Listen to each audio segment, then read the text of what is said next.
ये हस्त में तुम खोखला कर देता है, हड्डी तक की शक्ति निकाल देता है। और कमर दर्द होना, माथा दर्द होना, ज्यादा विचार करने की सामर्थ्य न रह जाना, स्मृति न रह जाना, आज पशुता बढ़ रही है, पशुता बढ़ रही है। ये क्या हो रहा है? ये जो व्यवहार बन रहा है, ये धर्म में चलेंगे, इनका जीवन अच्छा होगा, ये पवित्र विचार वाले होंगे, ये भगवान को मानेंगे? कदापि नहीं मानेंगे, क्योंकि पहले से ही बुद्धि भ्रष्ट हो रही बच्चों की। तो आगे कैसे? मरोगे तो तुम्हारा शरीर जाएगा तुम्हारे साथ, बैंक बैलेंस जाएगा, है क्या जाएगा? फिर इसके लिए जो पाप कर्म किए वो जाएगा। जो बकरा खा रहे हो, गाय खा रहे हो, भैंसा खा रहे हो, सुअर खा रहे हो, वो तो परिणाम तुम्हारा दुर्गति नरक में भोगनी पड़ेगी। पैसा होना कोई खास बात थोड़ी है। पैसा तो कसाई के पास भी है, पापियों के पास भी है, पैसा खास बात नहीं। तुम्हारे शरीर को एक चिमटी से अभी हम नोचे ऐसे, आपको कष्ट होगा ना? तो फिर क्या पशु पक्षियों को कष्ट नहीं होता? उनको जो भूंज के खाते हो, उनका जो मांस खाते हो, आप मान लो कह दो कि हम नहीं काटते हैं, लेकिन आप उसके हिस्सेदार तो हुए। अगर आप मांस खाना बंद कर दो तो काटना बंद कर देगा। आप खरीदते हैं तो आप हिस्सेदार हैं उसके। कुछ लोग तर्क रखते हैं कि अगर हम मुर्गा मुर्गी नहीं खाएंगे तो बहुत बढ़ जाएंगे जगत में, इनका विनाश कैसे हो? तो विनाश का सेवा तो भगवान शंकर को है, पालन की सेवा हरि को है, और सृष्टि रचने की सेवा भगवान ब्रह्मा जी को है। तो मूर्ख लोग जानते नहीं।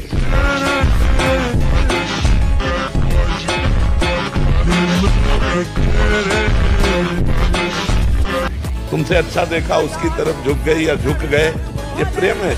आज हमारा मनोनुकूल आप चल रहे हो तो हमारा तुमसे प्रेम है, क्योंकि स्वार्थ की पूर्ति हो रही। कल स्वार्थ अगर दूसरे से पूर्ति हो गई तो ब्रेकअप।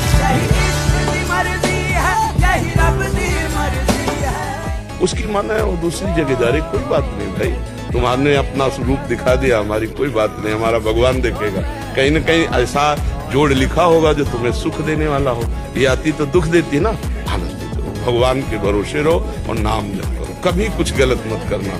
उसको भी जब प्यार से देखो ना तो मन से प्रणाम करो कि अच्छा हुआ प्रभु ने आपका रूप दिखा दिया, नहीं तो पीछे मुझे बहुत धोखा होता। झूठे हाथ से या सोच के हाथ से मोबाइल नहीं छूना चाहिए, क्योंकि वो पवित्र जगह में भी हम जाएंगे, मंदिर में भी जाएंगे तो मोबाइल हमारी जेब में होगा, और कोई बात हुई तो उस समय भी छू सकते हैं। तो मोबाइल ऐसा चीज है कि हर समय साथ रहता है, तो उसको पवित्र रखना चाहिए। अभी तो नहीं टोटी के नीचे मिट्टी लगा के मांग के दो। जिसने किसी को विश्वास दिलाया और विश्वासघात कर दिया, उसको नरक की प्राप्ति होगी। विश्वासघाती महापापी माना जाता है, कभी विश्वासघात न करे।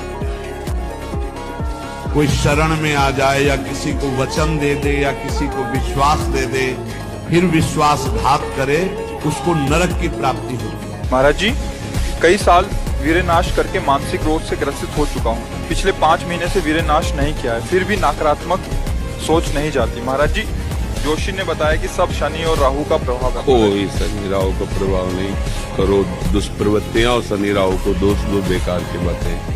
कोई किसी को सुख दुख नहीं देता, हमारे आचरण ही हमारे को दुख देते हैं। पक्की बात समझ लो। एक सुकृतवान धर्म से चलता है, सत्य से चलता है, अपने सत्य के पैसे से परिवार का पोषण कर रहा है। अब उसके जीवन में विपत्ति पर विपत्ति, घटना पर दुर्घटना, अब उसका जो पूर्ण पाप उसके सुख में बाधा पहुंचाने के लिए तैयार है, उसको फटाफट भुगवाया जा रहा है। चुप रहना, और 30 दिन पीछे का पुण्य और आगे का धर्म तुम्हारा जुड़ेगा। लंबा समय आपका महान सुख में जाएगा। विश्वास कर लेना, धैर्य पूर्वक करना। बड़े बड़े धर्मात्माओं को इसी पद्धति से देखा हो। पांडवों को कितना कष्ट मिला, लाक्षागृह में जलाने की कोशिश की, बर्बाद किया, लेकिन सिंहासन पर कौन आरूढ़ हुआ? पक्ष में कौन था उनके? भगवान। सत्य के पक्ष में भगवान होते। थोड़ा सा ऐसा लगता है, पर वो भी हमारे पूर्व कर्मों का फल होता है, निश्चित समझ लेना। आज आप सत्य से चल रहे हो, कल में कुछ ऐसे कर्म किए जिनको हमें भोगना ही पड़ेगा। तुम्हें डरना नहीं। मैं मर जाऊं लेकिन पीऊंगा नहीं, मर जाऊं कहूंगा नहीं, मर जाऊं भोगूंगा नहीं। तू कर, तो कितना भी बार बार कर, मैं नहीं कभी करूंगा। कभी हट करके देखो, तुम इतना डरपोक क्यों हो गए? इतना डर क्यों? डरोगे मार डालेगा। ये मनुष्य जीवन स्त्री मांगने के लिए मिला है क्या? पुरुष मांगने के लिए मिला है क्या? अरे उनको मांगो जिसके मांगने के बाद मांग मिट जाए, उससे क्या तृप्ति हो जाएगी क्या? जिनके ब्याह हो गए, वो कृतकृत्य हो गए हैं क्या? वो बोलते हैं अब कछुनाथ न चाहिए मोरे क्या? अंतिम में उनको भी यही सोच आती कि जो मिलना चाहिए वो नहीं मिला, जो खोजना चाहिए वो नहीं खोजा। तो जो कुछ मिलना होगा तुम्हारे बिना मांगे मिल जाएगा, मांगने की जरूरत थोड़ी। मांगो तो ये मांगो कि आपके चरणों में भक्ति हो जाए। कैसी भी परिस्थिति में हूँ प्रभु मैं आपको भूलूं नहीं, ये मेरा जीवन व्यर्थ न जाए। नाथ मैं अपने जीवन को आपके चरणों में समर्पित करता हूँ। आप देख लो, जो अच्छा लगे सो कर देना, जो ऐसा लगे कि मेरा आपसे संबंध हट जाएगा, आपसे भजन कभी पूरा मत करना मेरे मांगने पर भी। 1000 मिल जाए तो लाख का, लाख तो करोड़ मिल जाए, अगर भगवान मिल जाए तो फिर खत्म हो जाता है। जिसके पाने के बाद कुछ पानना बाकी नहीं रहता, जिसके जानने के बाद कुछ जानना बाकी नहीं रहता, वो भगवान श्री हरि है, वो हमारी आत्मा है, वो हमारे प्राण है, वही परमेश्वर है। आप बहादुर हैं, घबराइए नहीं। आप प्रभु के बच्चे हैं, आप प्रभु के जन हैं। प्रभु ने आपको चुना है, पूरी सृष्टि में आपको चुना है। आप सोचिए कितने लोग हैं जो इस परमार्थ में चलते हैं। चलने वालों में कितने हैं जिनका लक्ष्य होता है भगवत प्राप्ति। उन लक्ष्य वालों में कौन दृढ़ता पूर्वक उस लक्ष्य को बेधता है, कौन उस लक्ष्य को प्राप्त करता है? कोई बिरला, कोई एक पाव प्रगति की बिरला। जो कहो हरिवंश सरस बिरलो समझनहार, एक कोई जो पाइए खोजी सब संसार। क्रोध को रोकना है तो मौन धारण कर ले। जहाँ क्रोध आए उसी समय चुप, वहां से हट जाए। जहाँ जिस अवस्था में क्रोध आ रहा हो उस परिस्थिति का त्याग कर दे, एकांत हो जाए, मौन हो जाए, उस समय बचे। अब ये नहीं कि भिड़े, अगर भिड़े तो फिर क्रोध आ गया, फिर गाली गलौज, फिर मारपीट, फिर हिंसा। इससे जितना बच जा सके, ये राक्षसी प्रवृत्ति है। क्रोध जो है ये आसुरी प्रवृत्ति है, ये नाश कर देती है। इसलिए सबको इससे बचना चाहिए। जिस समय क्रोध आ जाए उस समय मौन हो जाओ, जिस समय क्रोध आ जाए उस समय हट जाओ। जिस समय क्रोध आवे जोर जोर से राधा राधा बोलने लगो, क्रोध शांत हो जाए। खड़े हो, हमें माँ बहनों की गालियां दो, हम हाथ जोड़ेंगे और अंदर से सोचेंगे प्रभु हमारे धैर्य की परीक्षा दे रहे, मुस्कुरा देंगे। तो आपको लगे मैं बाबा को दबा के चला गया। दुखिया को न सताइए, दुखिया देगा रोए। और जिस दिन दुखिया के मुखिया सुने तो तेरी गति क्या हो।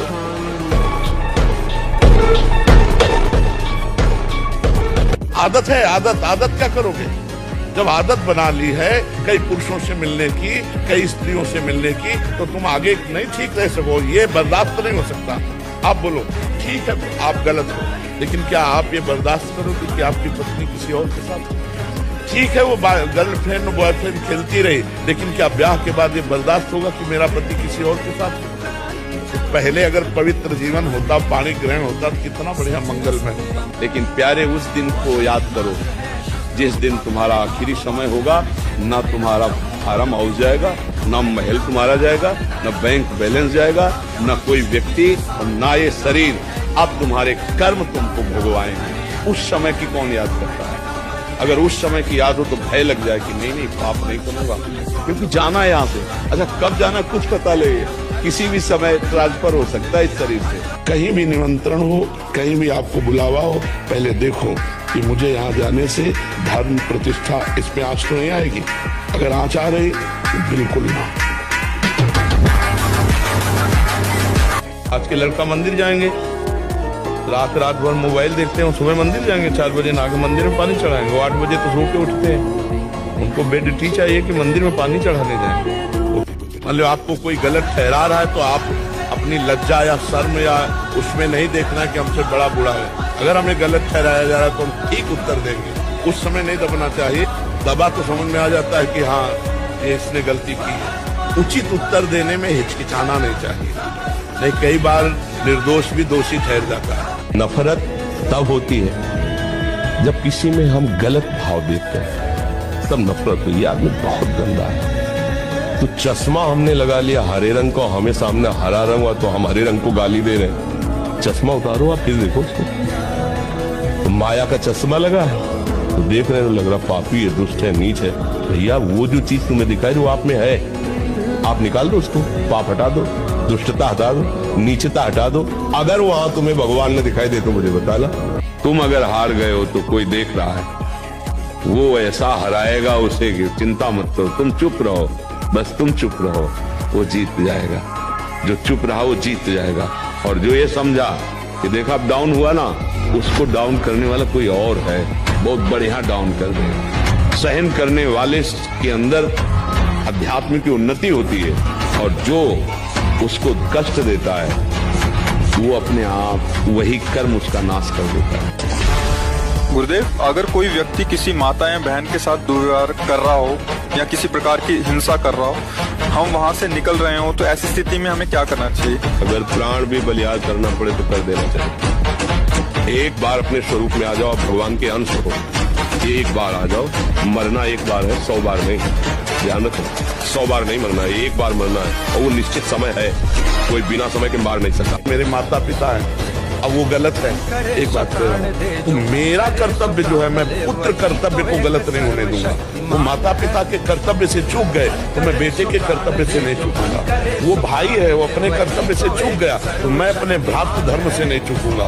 वो पत्नी है, वो चूक गई तो मैं अपने पति धर्म से नहीं चूकूंगा। ये आप इस सुअर कुत्ता की तरह जीवन व्यतीत करते हो। धिक्कार तुम्हारी माँ को जो तुम्हारे जैसा पुत्र जन्मा। अपनी इंद्री की पुष्टता के लिए दूसरों को मार देते हो, इंद्रियों की पुष्टता के लिए जानवर जैसा बर्ताव करते हो। कैसा तुम्हारा जीवन है? केवल एक क्षण के सुख के लिए दूसरे को जला दिया, काट दिया, मार दिया। एक क्षण के सुख के लिए उसका गला काट दिया, उसको रांध के खा रहे हो, उसके साथ भोग किया, उसको काट के फेंक रहे हो, उसको जला रहे हो। तुमसे तो अच्छा सुअर कुत्ता है कि वो अपनी योनि के अनुसार बर्ताव कर रहा है। तुम मनुष्य योनि होकर ऐसे गंदे काम करते हो। सुधर जाओ, नहीं तो आगे सुधरने का अवसर है। स्टेप बाय स्टेप चलना चाहती हो तो पहले भोजन सुधारो। आपका भोजन सात्विक होना चाहिए, पवित्र होना चाहिए और धर्म के द्वारा कमाए हुए धन से होना चाहिए। दूसरा, आप अपनी नींद सुधारो। नींद में 6 घंटे सोने को होने चाहिए। सूर्य भगवान उदय हुए और जो सैया में सो रहा है उसकी आयु, श्री, कीर्ति, बुद्धि सब नष्ट हो जाती है। और जबान सुधारो, हर समय नाम जप करो, मौन का आश्रय लो। अगर उत्तर देना है तो उचित शब्दों का उत्तर दो, व्यर्थ की वार्ता न करो। अगर अभी तुम निश्चय कर लो मैं मरा, अब तुमको कोई नहीं मार सकता, सब भयभीत हो जाएंगे तुमसे।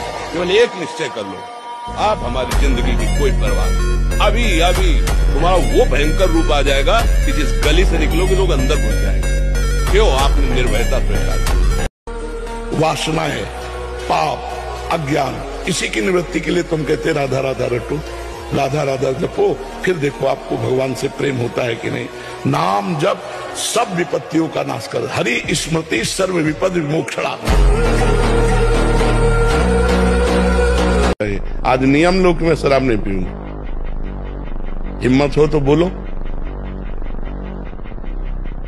है हिम्मत? पक्का? वृंदावन में बैठी हो हमारे सामने, बोलो आज के बाद शराब नहीं पीऊंगी। आज के बाद शराब नहीं पीऊंगी। ब्रह्मचर्य एक विलक्षण महाव्रत है। ब्रह्मचारी का सौंदर्य प्रस्फुटित होता है, एक नूर उसके चेहरे पे झलकता है जो ब्रह्मचर्य को धारण करता है। एक नवीन आकर्षण, बालवत चेहरा, एक आकर्षण होता है। भागवती जो अंदर गलत करने के विचार आते हैं या उनको काटना है, उनको क्रिया में नहीं परिणित होने देना, उनको विवेक के द्वारा काटना है। और ये काटने का बल आता है भजन से। इसलिए हम कहते हैं नाम जप करो। नाम जप के बिना इतनी हिम्मत नहीं कि गंदे विचारों को काट सके आप। वो क्रियान्वित हो ही जाएगा। क्रियान्वित हो जाएगा तो नया कर्म बन गया, उसको भोगना पड़ेगा। मोबाइल बहुत अच्छी चीज है, बहुत बुरी चीज है, दोनों बातें। अच्छी चीज है कि आप अच्छे अच्छे उसमें से चैप्टर ले सकते हो, प्रसंग ले सकते हो, समय पर आप किसी को फोन कर सकते हो। बचाव पक्ष में बहुत है और फंसाव पक्ष में भी बहुत है। तो इसलिए विवेक का प्रयोग करो, अच्छा ग्रहण करो, बुरा का त्याग करो। जिसका चरित्र ठीक नहीं वो कुछ नहीं कर सकता, कुछ नहीं कर सकता। किसी डिपार्टमेंट में कुछ नहीं है। 4 दिन की चांदनी, इसके बाद जो काली पोतेगी, चाहे कोई बड़ा पदाधिकारी हो, कोई भी हो, अगर चरित्र ठीक नहीं है, माना कि कुछ दिन तुम चमक लो, हाइलोजन की तरह फ्यूज हो जाओगे, फ्यूज हो जाओ। और चरित्र ठीक है तो दीपक की तरह भले जलो, लंबे समय तक तुम्हारा यश, कीर्ति, सुख, समृद्धि बनती रहेगी। मान लो हमारी प्रार्थना, ये चरित्रहीनता जो आ रही है अपने बच्चों में, अपने भाइयों में, अपने बहनों में, समाज में, इसको अगर हम एक एक करके सुधारें तो सुधर सकता है। हम अपने को पहले सुधारें। मलमूत्र के द्वार कितने घृणित, कितने गंदे। क्रिया क्या है? विचार करो ना, विवेक के द्वारा ऑपरेशन करो। केवल घर्षण मात्र, परिणाम क्या है? अशांति, तृष्णा, कामना, इसी बेकूफी में जन्म के जन्म चले गए, अब भी चले जाएंगे। बाहरी आकर्षण चमड़े का, जैसे एक रेशमी थैली हम निकालें, बढ़िया चमचमा, तुम्हारे सामने उसमें विष्ठा भरे, मल समझ लो, और ऊपर से पैक करके इत्र डाल दें, आलिंगन करोगे उसका? तुम्हें पता होना चाहिए इसमें क्या है। आलिंगन करोगे? यार मतलब काहे को नहीं, ऐसे ही ज्ञानी को सब होता है। ये है मलाशय, मूत्राशय, ऊपर से चमड़े की थैली चिकनी है और अंदर मलमूत्र भरा हुआ है, और उसी के द्वार है, उसी से निकले हैं, उसी में पले हैं, और फिर उसी में जाने का उपाय करते हैं। क्या है खास बात? खास बात क्या है मैं बताऊं? तू अपने को समझ, भाग्य के अधीन होके नहीं बैठना, नाम जप कर पहले खुद डट के, और ये विचार कर कि मैं भगवान का अंश, परमात्मा का अंश, जिधर कदम रखेगा उधर विजय ही विजय होगी। घुटने नहीं टेक सकता, हार नहीं सकता। मैं भगवान का दास हूं, अविनाशी का बच्चा हूं, तुम गिरा नहीं सकते। कितनी बार गिराओगे, जितनी बार गिराओगे उतनी बार हम बलवान होंगे। क्योंकि ब्रह्मचर्य एक तपस्या है बच्चा, ये कोई साधारण तो है नहीं तो सबको ही रह लेता। एक तपस्या है, सात्विक भोजन, कब्ज न रहना, प्राणायाम, व्यायाम, और ये पक्का समझना कि मुझे किसी भी स्थिति में ब्रह्मचर्य भंग नहीं करना। तुम्हारी श्रद्धा नहीं, तुम्हारी एकाग्रता नहीं, तुम्हारा ध्यान नहीं, चिंतन संसार का कर रहे हो और ऐसे कृष्ण कृष्ण जप रहे हो जाएगा? हो जाएगा, पक्का हो जाएगा। जो बोलता है वो समझता नहीं है, ऐसा जो बोलता है वो बिल्कुल नहीं जानता है। अजामिल ने कब जाना कि मैं नारायण भगवान का नाम ले रहा हूं? अजामिल ने कब पुकारा नारायण भगवान को? अपने बेटे को पुकार रहा है और परम पद में आरूढ़ हो गया। तुलसी जाके मुख से धोखे निक्षत राम, ताके पग की पगतली मोरे तन की छाप। जो हरिवंश को नाम सुनावे तन मन प्राण दास बलिहारी। सेवक जी महाराज जो बोले श्री हरिवंश, वो इतना पावन हो गया कि मैं अपने तन को, मन को, प्राणों को न्यौछावर करता हूं उसके ऊपर। दुश्मन आए तब हम बंदूक भरे, ऐसा नहीं पहले ही लोड करके हम दरवाजे के छेद में लगाए कि आया कि गोली मारा।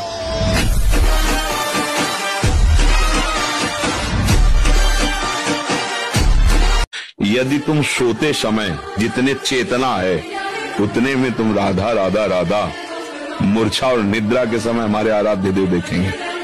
पक्का विश्वास कर लो, तुम विश्वास कर लो। आप न सुधरना चाहो तो चाहे ब्रह्मा जी आ जाए, आपको नहीं सुधार सकते। आपके सुधरने पर है, आपने खुद अपना नाश कर लिया। अभ्यास एक ऐसी चीज होती है कि बहुत अच्छी भी होती है, बहुत बुरी भी होती है। अब जैसे जिनको ऐसा अभ्यास हो गया, वो कसम खा ले तो भी नहीं रुक सकते, क्योंकि उनके हाथ वहीं पहुंच जाएंगे, वैसी चेष्टा करेंगे, फिर बाद में उनको रोना आएगा, फिर वो कसम खाएंगे, फिर वो हार जाएंगे, पर उनके जबरदस्ती वो क्रिया करा लेगा। अभ्यास एक बहुत बड़ी चीज होती है। जहां मेरा भक्त चरण रखे वहां रखूं मैं हाथ, पीछे पीछे मैं फिरूं कभी न छाड़ू साथ। मेरा नाम जप करो। जो नाम जप करता है वो मेरा बहुत प्रिय हो जाता है। जो नाम से युक्त हो जाता है मैं उसे बहुत प्यार करता हूं। पीछे पीछे भगवान बोलते। एक ऐसे योद्धा भीष्म जी है जो पूरे विश्व को परास्त कर सकते हैं, लेकिन श्री कृष्ण जिनके सारथी हुए उन्हें अर्जुन को सुयश प्राप्त हुआ, भीष्म जी को नहीं। मार के गिरा दिए गए, 6 महीना बाणों की चैया पर पड़े रहे। जिन अर्जुन को प्रत्यंचा चढ़ाना सिखाया द्रोणाचार्य जी ने, जिन्होंने स्वयं प्रत्यंचा चढ़ाना सिखाया शिष्य को, तो शिष्य श्री कृष्ण से संबंधित है, इसलिए गला काट के फेंक दिया गया द्रोणाचार्य जी का। बात ये समझनी है कि वो झूली हमारी उतार के लाए। उन्होंने अपनी सिद्धि से एक हीरा प्रकट किया। वो बोले बेटा इसे बेचना चाहते थे, हम बाजार जाएंगे नहीं, बाबा जी हैं, लोग क्या कहेंगे, तुम इसकी कीमत पूछ के आओ। बेचना नहीं, केवल कीमत पूछ के आ जाओ। छोटा सा पत्थर चमकता हुआ सब्जी मंडी में गया कि इसके बदले में कुछ दोगे, तो 1-8 किलो आलू ले लो और क्या है। वो क्या जाने सब्जी बेचने वाला की क्या है ये, पर हाँ है कुछ चमक रहा है तो 1-2 किलो आलू ले लीजिए। बोले नहीं लेना नहीं, लाओ। बनिया की दुकान में गया, उसने देखा 1000 रुपया ले लो इसके। उत्साह बढ़ा, स्वर्णकार के पास गया तो स्वर्णकार ने हालत देख के समझा कि कहीं नकली मिल गया होगा, इसको असली कहां से मिलेगा। तो उसने कहा तुम्हें 1 लाख रुपया दे सकते हैं, लाओ लाओ। फिर जौहरी के पास गया तो उसने कहा सत्य बात यह है, यहाँ जितनी स्वर्ण आभूषण सामग्री रुपया पैसा है सब आपको दे दे तो भी इस हीरे की कीमत नहीं होगी, क्योंकि ये दिव्य हीरा है। गुरुजी के पास गए और बोले गुरुदेव ये तो बहुत अमूल्य हीरा है। बोले बेटा कैसे जाना? बोले जब सबसे बड़े जौहरी के पास गए तब। तो सीधे जौहरी के पास नहीं, पहले तो आलू वाले के पास गए, 1 किलो आलू ले लो। फिर किसी बनिया ने कहा 1000 रुपए ले लो, स्वर्णकार ने कहा 1 लाख रुपए। लेकिन जौहरी ने बताया कि जितनी सामग्री हमारे पास स्वर्ण आभूषण आदि है ये सब देने पर भी इसकी कीमत। बोले बेटा ऐसे ही भगवत नाम है, भगवत नाम की महिमा तो कोई संत फकीर जौहरी जानता है, आलू भाटा बेचने वाले थोड़ी जानेंगे हीरे की कीमत। ऐसे ही जो प्रभु का नाम है, और ये राधा नाम तो स्वयं प्रभु लेते हैं। पर बस यही है कि पार्थिव बुद्धि होने, अब तो राधा ही राधा शुरू है, बस कोई मतलब कोई और नहीं, राधा राधा क्या करें वहां बैठ जाके, वो तो घर में भी करते रहेंगे राधा राधा, क्योंकि वहां राधा ही राधा हो रहा है। और करना क्या है? राधा ही राधा तो करना है, और क्या करना है। तो असत चेष्टाएं, असत कामनाएं, असत भोगों की वासनाएं, असत क्रियाएं अज्ञान के कारण है। इनका त्याग करना ही होगा। इनके त्याग से भगवदानंद की प्राप्ति नहीं होती। भगवदानंद स्वाभाविक आपके हृदय में है, ये बात पहले समझ लीजिए। पर इनके बिना त्याग किए आप ये समझ नहीं पाएंगे, क्योंकि इसी में फंसे हुए हैं। इसलिए जो संत जन कहते हैं साधना से भगवत प्राप्ति नहीं होती, तो लगता फिर करे क्यों? करोगे नहीं तो असत क्रियाएं होंगी, असत चिंतन होगा, कभी नहीं आप भगवत मार्ग में आ पाएंगे। इसलिए भरपूर साधना करो कि असत क्रिया रह ही न जाए, असत चिंतन ही न रह जाए, तो आपका जो सहजानंद है वो प्रकाशित हो गया, स्वरूपानंद। अभी भगवत प्राप्ति है, अभी इसी क्षण। सबके ऊपर मन जो है अपना अधिकार किए हुए है, और मन के ऊपर अधिकार कर ले वही सच्चा मान प्राप्त करने वाला है। नाम जापक मन के ऊपर अधिकार कर लेता है, और जे ही मन के ऊपर अधिकार किया, मन अधीन हुआ, तो जो बुद्धि प्रकृति के अधीन थी, नाम जापक की अब परमात्मा में अधीन होने लगी। जो कुमति से जड़ चैतन्य की गांठ पड़ गई थी वो छूट गई और सुमति प्रकट हो गई। हर समय भगवान के नाम जापक को अन्य कोई साधन छूना भी नहीं पड़ता, अपने आप वो दिव्य बोध को प्राप्त हो जाता है। पूरी दिनचर्या आप देख लीजिए गुरुदेव की, कहीं भी किसी भी तरह से प्रपंच नहीं है, प्रपंच शून्य जीवन है, कुछ भी नहीं, बिल्कुल। केवल आप देखो छोटी सी डलिया, उसी में पानी भर लिया, फूल श्रृंगार के श्री गोदी में ऐसे देखो, मतलब दिन भर आप पहले अपनी श्री से मतलब है और कुछ सुहा है तिनको जुगल सेवा, ये है अंतिम विश्राम। मतलब ही नहीं, कौन सी तिथि, कौन सा वार है, कौन सा महीना, कौन सा नक्षत्र, क्या कोई मतलब ही नहीं। फिर वही दिनचर्या सुबह से शाम तक, आज नहीं की बनी सी राधिका लागी तो मगर। पूर्वाभ्यास में जैसे देखा कि जहां हमें कमजोरी लगी तो एक जिद्दी स्वभाव था, हम उसकी जरूर पूर्ति की। जैसे टीवी चल रही है, साउंड बज रहे हैं, तो इनमें चिंतन में परेशानी होती थी। नाम जब तो लगता था कच्चापन क्यों रहे, तो उसी गली से आते जहां कई टीवियां चलती होती, वो उधर कैसी बीच वाली बाजार वाली, वो खड़े एक कोने में खड़े, दृष्टि टीवी की तरफ है और पूरी आंतरिक दृष्टि मंत्र में चल रहे। 1 घंटा आधा घंटा बराबर अभ्यास फिट चल रहा है, फिर हाँ ठीक है। साउंड बज रहा है, वो खुले साउंड में बैठ गए, वो साउंड हल्ला मचा, हाँ अभ्यास। अभ्यास ऐसा हो जाता है कि साउंड बज रहा है, वो तो नहीं जोर से मंत्र सुनाई अंदर सुनाई दे रहा है, कोई फर्क नहीं पड़ता। जहां हम कमजोर हो रहे हैं वहां हमें अभ्यास करना चाहिए।